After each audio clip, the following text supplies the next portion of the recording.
እዚህ መጽሐፍ ቅዱስ ላይ ማርያም አማላጅ ነች የሚል ቃል አልተጻፈም። የለም በፍጹም። ይሄንን እኮ ነው እኛም የተናገርነው። የለም የተጻፈውን አልቀበልም ብሎ ያልተጻፈውን ያነባል።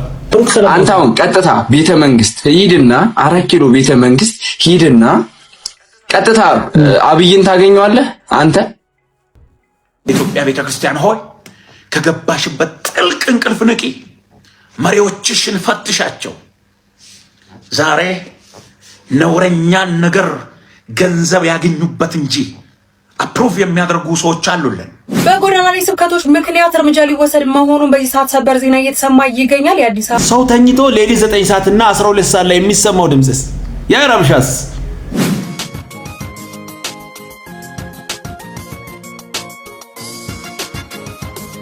ሰላም እንደናችሁ። የኢየሱስ ስም ተባረከ። ኢየሱስ ብቻውን ያድናል። ምንም ማድረግ አይቻልም።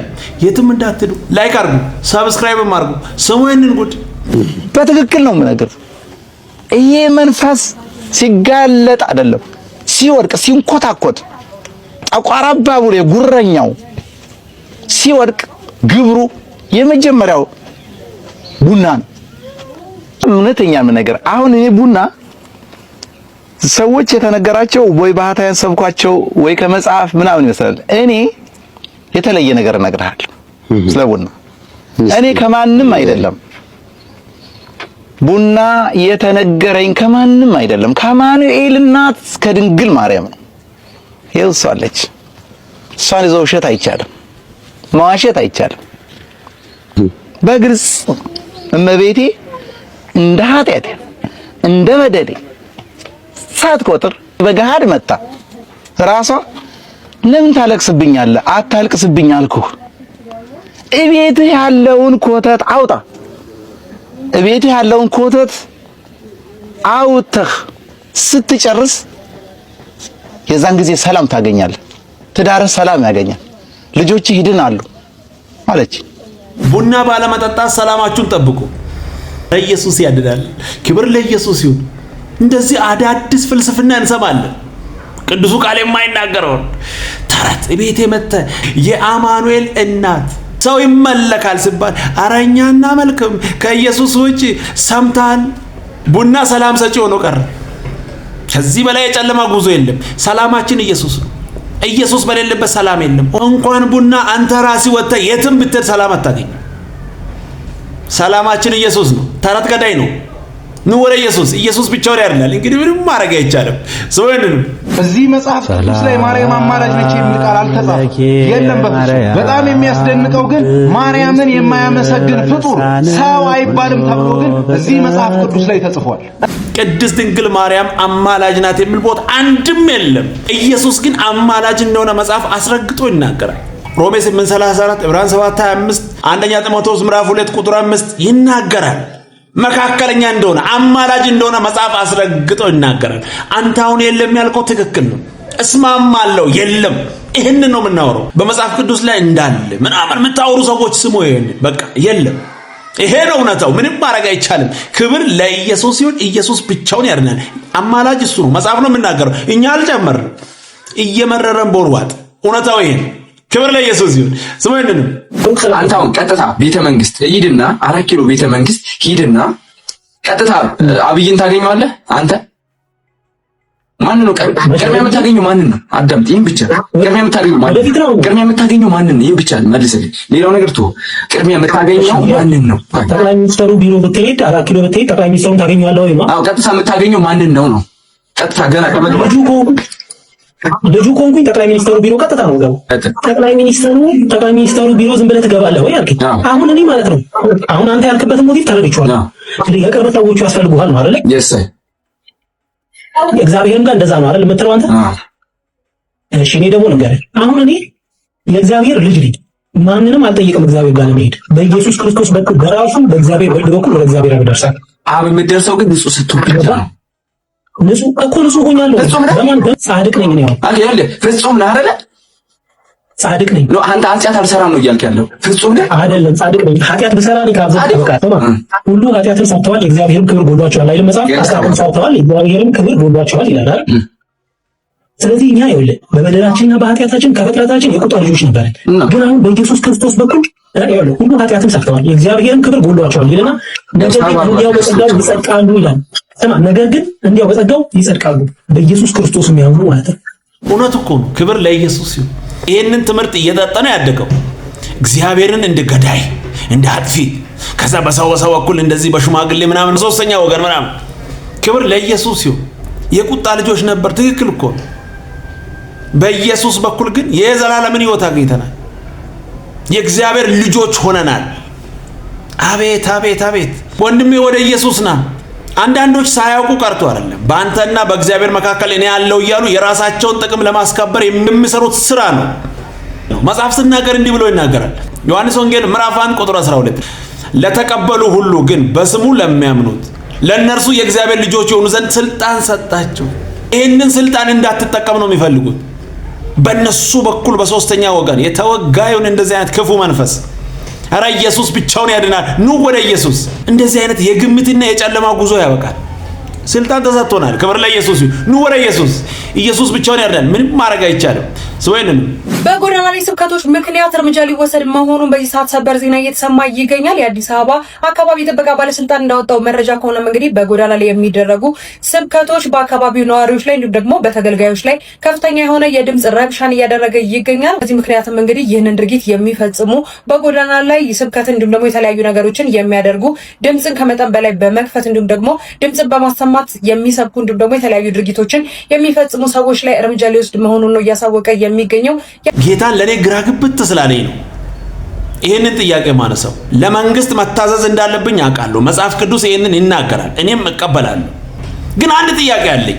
ሌሊት 9 ሰዓት 12 ሰዓት ሰው መተኛት እስከማይችል ድረስ የሚረብሽ ድምጽ ያ ሁሉ ምንም አይባልም። ጎዳና ላይ የሚሰብኩ ሰዎች ብቻ ነው። ሌላው ኖርማል ነው፣ አይረብሽም ነው። እንደዚህ አይነት ድምጾች ባሉበት አካባቢ ያላችሁ ሰዎች ይሄንን ታውቃላችሁ። ሌሊት 9 ሰዓት 11 ሰዓት 12 ሰዓት ምን አይነት ነገር ነው የምንሰማው? እንዴት የሚረብሽ ድምጽ ነው የሚወጣው? አንዳንዶች ደግሞ በኮሜንት ሴክሽን ላይ ገብታችሁ በቃ ወንጌል ይቆማል ጴንጤዎች ከዚህ በኋላ ምናምን። ችግር የለም፣ እኛ መንግስት የሚለውን ነገር እንቀበላለን። ነገር ግን አትጠራጠር፣ ወንጌል አይቆምም። ቤት ለቤት እንዲህ ያንኳኳን ጌታ ኢየሱስ ይወዳል፣ ሰላም ታገኛለህ፣ ና ወደ ኢየሱስ እያልን እንሰብካለን። ምክንያቱም የሰላም ወንጌል ነው፣ ወንጀል አይደለም፣ ተንኮል አይደለም። በቃ ቤት ለቤት እያንኳኳን ጌታ ኢየሱስ ይወዳል፣ ና ወደ ኢየሱስ ሕይወት ታገኛለህ እያልን መቀጠላችን አይቀርም። ክብር ለኢየሱስ ይሁን። ወንጀል አንሰራም፣ ተንኮል አንሰራም፣ ወንጌልን ግን እንሰብካለን። አይቆምም። ይሄ ኮሜንት ሴክሽን ላይ ገብታችሁ በቃ እንትን ነው ምናምን፣ ተው፣ አትቃጠል፣ ተው፣ አትናደድ። ክብር ለኢየሱስ ይሁን። ወንጌል ይቀጥላል። ምንም ማድረግ አይቻልም። ክብር ለኢየሱስ ይሁን። ብቻውን ሕይወት ይሰጣል። ስሙ አይደለም። ኢትዮጵያ ቤተክርስቲያን ሆይ ከገባሽበት ጥልቅ እንቅልፍ ንቂ፣ መሪዎችሽን ፈትሻቸው። ዛሬ ነውረኛን ነገር ገንዘብ ያገኙበት እንጂ አፕሩቭ የሚያደርጉ ሰዎች አሉልን። ደም የሚጠጡ ሰዎች አሉ። እጃቸው በደም የጨቀየ ሰዎች አሉ። መንጋውን እየዘነጠሉ የጨረሱ ቆዳውን ልብስ ደሙን መጠጥ ያደረጉ ስጋውን ዳቦ ይመስል የበሉ የተጣበቁበት መሪዎች አሏት የኢትዮጵያ ቤተክርስቲያን። ያስወግዳቸዋል። ምንደኞች ናቸው። መንጋው በጅቦች፣ መንጋው በአውሬ፣ መንጋው በተኩላ፣ መንጋው በቀበሮ ሊበላ ሲል ታግሰው አይከላከሉለትም። እኔ ቀድማለሁ አይሉም እንደ ዳዊት። ነፍሱን ስለ ወዳጆቹ ያኖረውን እረኛ የእግዚአብሔር ልጅ መምሰል አይችሉም። ቅሬታዎች ግን አሉ። ዛሬም በብዙ ድካም ቤተክርስቲያንን እያገለገሉ ያሉ የእግዚአብሔር አገልጋዮች አሉ። እነሱን እዚህ ውስጥ ልጨምር አልችልም። አብሬያቸው ማለቅስባቸው። አብረን ተንበርክከን ክብርህን ወደ ቤት መልስ፣ የኢትዮጵያን ቤተክርስቲያን አድሳት። እንግዲህ የመራራ እውነት ነው። ይህንን ለመቀበል አይፈልጉም። አንዳንዶች ወንጌል ምችት ድልት የሚያደርግ ነው ምናምን የሚሉ ሰዎች አሉ። ይህንን ሊቀበሉ አይፈልጉም። በየትኛውም በኩል ለነሱ የሚሆን ነገር ይምጣ እንጂ ችግር የለም። መንጋው ተበተነ ተበለ ጉዳያቸው አይደለም አሉ። ይህንን የሚሰማ ጆሮ ጥቂት ነው። አይፈልግም። በዛት አይፈልግም። እንደዚህ አይነት ወሬ ተስማምቶ መቆምና ተመሳስሎ ማለፍ ነው አሁን ላይ ያለው ሲስቴም። የተወጋዩን መራራ እውነት ግን ይሄ ነው። ምንም ማድረግ አይቻልም። ኢየሱስ ግን ብቻውን ያርዳል፣ ለቤቱ ይነሳል። ሰማይልንም እንዴ በእናትሽ ምችት ድልት የምትይ ሴት ነሽ እህቴ። ምችት ድልት የምትይ ራፐር፣ ኢትዮጵያን ፈርስት ራፐር ነሽ እንዴ? እንዴት አታውቅኝ ነው እንዴ? ቢግሊያን ማያሰው ነፍሱ መንግስተ ሰማያት ላይገባ ይችላል ብሮ። ማን ነገር ስሚ ምርጥላ ግን በጌታ በኢየሱስ አምነሻል እንዴ? ያረዳ ፕላንት እኔ ጆባ ነኝ። አንደኛ ነገር እኛ ምናምነው በአብ ነው። ላይክ ሲኦል ገብቶ ይቃጠላሉ፣ ገነት ገብቶ ያቺ ነፍስ ሰላማዊ ነገር ታገኛለች። እንግዲህ ብሮ ሲኦል ገነት ምናምን ስቃይ የሚባል ነገር የለም። ኦልሬዲ በድነክ እግዚአብሔር ይሄን ያክል ለኛ ጠላት አይደለም። ሲኦል ሄደን የምንቃጠለው ሌላኛው ገነት ሄዶ የሚዝናናበት እግዚአብሔር በልጁ በክርስቶስ ኢየሱስ ሊፈልገን ወደ ምድር መጥቷል። ይሄን ታውቂያለሽ። ክርስቶስ ኢየሱስ ላይ ያን ሁላ መከራ ሲያሳልፍ ደግሞ አይተሽ ክርስቶስ ኢየሱስ ላይ እግዚአብሔር የጨከነበት ሪዝን አንቺ ህይወት እንድታገኝ ከሆነ አሁን በተጨከነበት በክርስቶስ ኢየሱስ ደግሞ ካላመንሽ ልጁ በክርስቶስ ኢየሱስ ጨክኖ በአንቺ የማይጨክንበት ሪዝን ምንድነው? ኃጢአት ያላወቀውን ኃጢአት አደረገው ነው የሚለው። ለምሳሌ ጌታ ኢየሱስና ኃጢአት አይተዋወቁም። ይሄን ሁላ ነገር ደግሞ እግዚአብሔር ያደረገበት ሪዝን አንቺ እንደማይጨክን ለማሳየት ነው። እግዚአብሔር ለአንቺ የገሃነመ እሳት አላዘጋጀም። ሲጀምር ገሃነመ እሳት የተዘጋጀው ለሰይጣንና ለወደቁት መላእክቶች ነው የሚለው መጽሐፍ ቅዱስ። ነገር ግን አንቺ ወደዛ የምትገቢበት ሪዝን ምንድነው ካልሽ ልጁ በክርስቶስ ኢየሱስ አምኜ ህይወት አላገኝም ካልሽ አንቺ በምርጫሽ ነው እንጂ ከእግዚአብሔር የወጣሽው እግዚአብሔር ሲጀመር ለአንቺ ቀምሮ አስቦ ምናምን ነገር እዚህ ሲኦል ውስጥ ትገባለች ወር ደግሞ ገሃነመ እሳት ውስጥ አቃጥላታለሁ ብሎ አቀዱ ያውቅ። እግዚአብሔር ማንነቱ ፍቅር ነው። ፍቅር የሌለው እግዚአብሔርን አያውቅም ነው የሚለው። እናንተ የማስባትን ሐሳብ እኔ ያውቃለሁ ፍጻሜና ተስፋ ሰጣችሁ ዘንድ የመልካም እንጂ የክፉ አይደለም ብሎ አንቺ ምርጫሽ ነው። እግዚአብሔር ፊት የምታቀርቢ ምንም ሪዝን የለሽ። እሳት የሚባል ነገር የለም። እንደዚህ ውጭ ባሮ ነገር አታውራ። እሳት እግዚአብሔር ተለይቶ መኖር ነው። አሁን አንቺ የሚነደውን እሳት ምናምን ነገር ብቻ ኢማጂን አታርጊ። እግዚአብሔር በሌለበት ፕሬዘንሱ በሌለበት መኖር ለአንቺ እሳት። ገነት ደግሞ ካልሽ የሆነ ዛፎቹ የሚያማምር ስፍራ ምናምን ነገር አለ። ኢየሱስ ክርስቶስ በዛ ስፍራ ስለሚገኝ ብቻ ገነትን ገነት ያስብሏል። አንተ ተመስጬ አልሰማሁትም። እችላላ ጨብጭበናል። ማኒጋ ትውልድ እንዳይሰማ የማየውን ትምህርት አሁን ምን ይባላል? ገሃነም የለም ሲኦል የለም አይደል? እንደዚህ እያላችሁ ራሳችሁን አታታሉ። አለ ኑ ወደ ኢየሱስ። ህይወት ኢየሱስ ነው። ምንም ማድረግ አይቻልም። ስማይነን እንደዚህ አይነት ጥቅስ ባይዞ የሐዋርያት ሥራ ምዕራፍ 8 ላይ ብቻ ነው ያለው። ከተማ ሙሉ በደስታ ተሞላ የሚል በፊልጶስ ብቻ ነው ባይዞ። በእነ ጳውሎስ የከተማ ኩሌታ ምናምን ነው ብዙ ከሄደ። ይሄ ሰውዬስ ድፍን ከተማ ጠንቋይ ምኑም ያለበት ከተማ ማለት ነው። ጥልቅልቅ አረገው። እሳት ነዶ ከተማ ሲናወጥ መንፈስ ቅዱስ መጣና ተነሳለው። ወዴት አለው? ወደ ይሁዳ ምድረ በዳ ሄዳለው። አሁን እኛ ብሎን አሰባይ ጆሮአችን ለጨነ ነው የምንጸልየው። ልቀቀኝ የጠላት ድምጽ ነው እንለው። ሪቫይቫሉን ሳላጣጥመው ብለን መንፈስ ቅዱስ እንደ ተነሳለው። ወደ ሊዳለው እነ ጴጥሮስ ከኢየሩሳሌም መጡ። ለነሱ ስትናውጣ አለው። ወደ ሊዳለው ደሞ እኮ ወደ ደግ ቦታ ቢመራው ወደ ይሁዳ ምድረ በዳ አለው። መንፈስ ይምጣኝ ዲዛይኑ በእጁ ነው።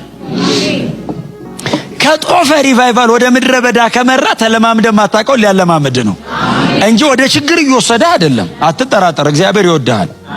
አትጠራጠር፣ ሊያሰቃይ እየሞከረ አይደለም። ክብር ለኢየሱስ ይሁን። ደስ የሚል ቆንጆ መልእክት። ምንም ማድረግ አይቻልም። ሰውየን ወላይታ ሁምቦ የሚባል ቦታ አለ ወይ ማበላፋርቹ የሚባል በኢትዮጵያ ውስጥ 99.9% ፕሮቴስታንት የሆነበት ብቸኛ ቦታ ነው። ወቁት ይሄንን ነው እግረ መንገዴን እና እዛ ሄጄ ፕሮግራም ላገለግል ሙሉ ወንጌልና ቃለ ሕይወት አንድ ላይ ሆነው የቀበሌው ሊቀመንበር ማስታወቂያ የሚናገረው ቸርች ነው እንዴ? እዛ አይናገርም እንዴ ስል ቀበሌ እኮ ቸርች ነው ያለው እንዴ? ኢትዮጵያ ውስጥ እንደዚህ? አዎ ወላይታ ውስጥ ነው ይሄ ያለው። እንደዚህ ሆኗል። ከዛ እየተቆየ መጣ ስዊድን ውስጥ። የሚገርማቸው ሚሽነሪ የነበሩ ወላጆቻቸው ሳይሞቱ ወይም ሞተው ሳያልቁ ልጆቻቸው ኤቲስት ሆኑ። የምቾት ሲዝን የጸጥታ ሲዝን ሲበዛ ወላጆቻቸው በሴንትራል አፍሪካ ውስጥ በአንበሳ ተበልተው የሞቱ ወላጆች ያሏቸው ወጣቶች አሁን የኛ our religion is ብለው ሃይማኖቱን ቀይረው ፉትቦል ሃይማኖቱ የሆነ ህዝብ እንደ አሁን አሁን የኛ ቁልቁለት አደገኛ ነው እኮ መሀል ላይ እግዚአብሔር መቼ ነው ፍሬን የበጠሰ መኪና ቀደምኩት ይላል እንዴ? አሁን ፍሬን በጥሳችሁ ብትሄዱ ቀደምኳችሁ አይደል ትላለህ? ፍሬን በጥሰ እንዴ እንዴት ይባላል? የሆነ ፍሬን የበጠሰ ነገር አለ። እንዲህ ብንለው አልሰራ ብሏል። አሁን ሰውን ደግሞ ዘና ብሎ እየሄደ ነው። እጁን በዚህ ጋር ወጥቶ ያለፈ እየሄደ ነው። ቀደም ነው ይላል። ምን አይነት መቀዳደም ነው? ትከሻን ምንድን ነው የምትለካው? ትከሻ መለካከት አለ። አሁን በጣም መቀዳደም የሚመስል ነገር ዋናው ከባድ የሆነ የምቾት እና የጸጥታ በሚመስል ዘመን ላይ ቤተክርስቲያን እንደዛ አይነት ጊዜ የፈተና ጊዜ ማለት የቤተክርስቲያን የስቃይ ጊዜ ማለት የጸጥታ ጊዜ ማለት ነው። የቤተክርስቲያን የማበብ ጊዜ የስደቷ ጊዜ ባስጨነቋት ልክ ምን ስለምትል እውነት ለመናገር አሁን ላይ እንደዚህ አይነት ነገር እየመጣ ይመስለኛል። በጣም ዋጋ የከፈሉ አባቶች ያገለገሉት ምድር ላይ በወንጌል ስም የሚነግዱ ነጋዴዎች እየወጡ ትላንትና በብዙ መከራ ዋጋ ከፍለው ወንጌልን ወደኛ አደረሱ። እዛች ጋር ደግሞ በኢየሱስ ስም የሚገርም ንግድ የሚነግዱ ሰዎች እየበቀሉ መጡ። እናንተ ሰዎች ቆም ብላችሁ አስቡ። የት እንደምትሄዱ ማጋ እንደምትሄዱ ቆም ብላችሁ አስቡ። ክብር ለኢየሱስ ይሁን። ተጠንቀቁ ከሐሰተኞች። ኢየሱስ ብቻውን ያድናል። እንግዲህ ምንም ማድረግ አይቻልም። ቀጣይ በሌላ እንገናኛለን። ሰብስክራይብ፣ ሼር፣ ላይክ ማድረጋችሁ እንዳትረሱ። ወዳችኋለሁ። ተባረኩ።